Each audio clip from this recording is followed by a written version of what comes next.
Hello.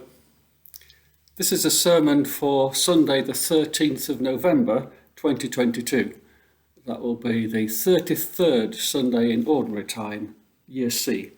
The readings are Malachi chapter 4, verses 1 to 2a, 2 Thessalonians chapter 3, verses 6 to 13, and Luke chapter 21, verses 5 to 19. The temple in Jerusalem was 4 times bigger than St. Paul's Cathedral in London. It could accommodate thousands of worshippers to rival St. Paul's outside the walls in Rome. Each stone block of its base measured 40 feet by 12 feet. Its roof was covered in gold, its doors were of best cedar wood, and inside was a traditional symbol of Israel, a vine. And a bunch of grapes on the golden vine was the height of a man. No wonder the disciples were impressed in Luke 21, verse 5. How could their little band of ragamuffin disciples hope to compete against such a well-established and powerful faith? King Herod the Great had spent 47 years on this property refurbishment, probably because he had to send all his paperwork down to the property committee. But whatever the reason, the rebuild was still a work in progress when Jesus visited with his disciples. Yet of all this magnificence, it was all doomed. The immediate context of this prophecy was the looming rebellion against imperial Rome, already simmering away in Jesus' time. When Luke writes his gospel account, the first of 3 wars has already broken out, and Jerusalem lay in ruins. So by the time Luke writes about Jesus in the temple, in this chapter 21, this magnificent temple was just an expensive pile of rubble. There are also touches of apocalyptic rhetoric, and so perhaps some material more suited to speaking of the climactic end of the world has crept into this speech. To many Jews, it felt like the end of the world as they knew it. There are some very valuable lessons to be learned to which some churches could also heed today. One of the great mistakes the Jewish leaders were making at this time was that they had turned the temple into a bunker. Their religious life had become a self-indulgent retreat from the world with all its messy, compromised economic and political realities. The temple had become a place where various factions of Judaism could wallow in escapist fantasies about rebelling against Rome, about a warrior king Messiah who would lead them to victory. They had barred the temple gates, metaphorically, from the inconvenient realities they didn't want to face. They had drowned out the voices they didn't want to hear by the noise of their own squabbling. They had God safely locked away in the Holy of Holies, guarded by an elite priesthood and bound in legal red tape, tightly tied by the scribes and guarded by the Pharisees. At the right moment, the zealots would unleash God and set him onto their enemies like a divine Rottweiler. Not that the various factions could agree for more than 5 minutes on what that would mean. God calls us to build a church, not a bunker.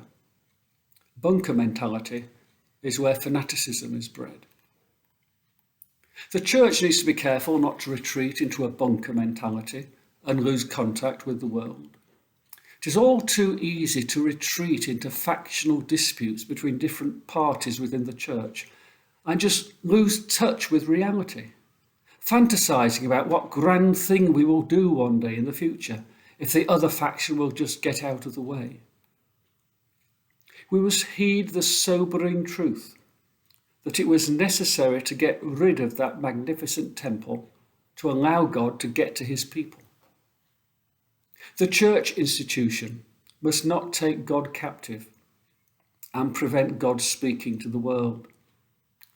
Too easily the church becomes a battleground where forces are marshalled by various factions to win an argument which they alone are interested in. Whilst the church argues amongst itself and plots campaigns that will never happen and deploys armies that no longer exist, the world just drifts away. We often speak of Jesus coming to set the people free from sin. It might be better to describe it as setting God free again from the temple to do his work.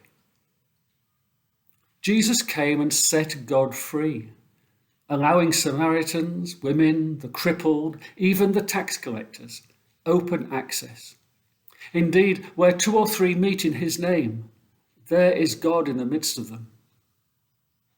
No more was God confined by the rules and rituals of the ruling class, or by narrow nationalism.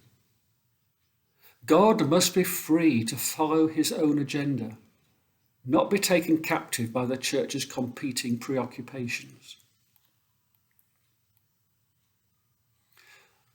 Whilst Paul tells the Corinthians that those who preach the gospel should receive their living from the gospel, 1 Corinthians 9 verse 14, the situation in 2 Thessalonians 3 is somewhat different. Here, some people have decided to use the church as a refuge from the world and as an escape from hard work. They have taken the Christian duty of care for others and exploited it cynically for their own advantage. They are living off the goodwill and charity of the church and doing nothing for themselves. They are wasting their lives in idleness, and they are using the church as a hospital or care home. According to 2 Thessalonians 3, everyone should make their best contribution to the collective good of society, and those who are tempted to idleness and to live off the charity of others must be compelled to shoulder their responsibilities. There is a hard truth in this. Every minister will know familiar sob stories employed to prey on the good nature of a Christian conscience in order to extort money. I recall being in a meeting in which we were told that certain families are known to change their name at each different food bank so as to extort more than their fair share out of the charitable agencies trying to support the poor. This is the distasteful side to human character that we would prefer to ignore. It's easier for us if we idolize the poor and shelter ourselves from the inconvenient reality of human behaviour. Rather that than have to make invidious choices about who is genuine and whose need is not. Some churches encourage such dependency. It gives them a purpose and the sense that they are being the hospital that picks up the wounded and the lost in society. It is a beguiling trap if we are not careful. Such churches that see themselves as society's hospital need patients. They need victims. Hospitals should be places where operations are performed, unpleasant treatments administered, and pain endured for the ultimate cure of the patient, who is then discharged back into society. Churches struggle with that last step to recovery. Over the years, we have seen the church can make an excellent nurse, but too often it lacks the courage to give out distasteful medicine. Few church leaders would have the courage today to say what Paul said in Thessalonica to those whom he thought were taking a free ride. Turning now to Malachi. Malachi addresses the time after the return from exile and the rebuilding of the temple, the one that Herod the Great later refurbished that we mentioned in the Luke passage. They were home again. They had rebuilt the city and the temple. They had a lot to be thankful for. But somehow it all began to deflate. International calm had taken over from the turbulent years that saw the rise of Babylon, the exile, and the overthrow of Babylon by the Persians. Jerusalem was now a colony of the Persian Empire, but that was a relatively easy yoke to wear, and it was a whole century or more before the next international upheaval was to take place, when Alexander the Great would overturn Persia and install Greek thought and power across the region. In the meantime, Jerusalem was becalmed. There was no immediate crisis to galvanize the people. No great vision took hold either. The whole nation was becalmed, like a ship without the wind in its sails. Religious practice went into a rapid decline. Priests were just going through the motions. The people drifted away from the faith, and all of it seemed to be stagnating. Was that possibly because it all seemed too easy and unchallenging after the rigours of exile?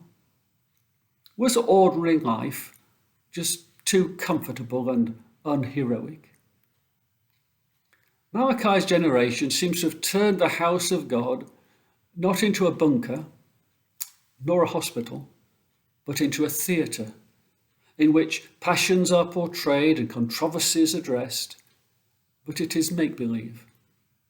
They are doing what they know they should be doing, but without conviction, without passion, without expectation.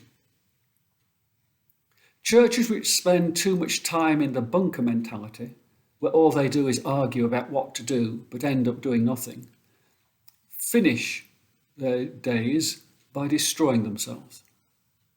Churches which offer the hospital ministry to a never-ending, never-satisfied stream of human need can become exhausted.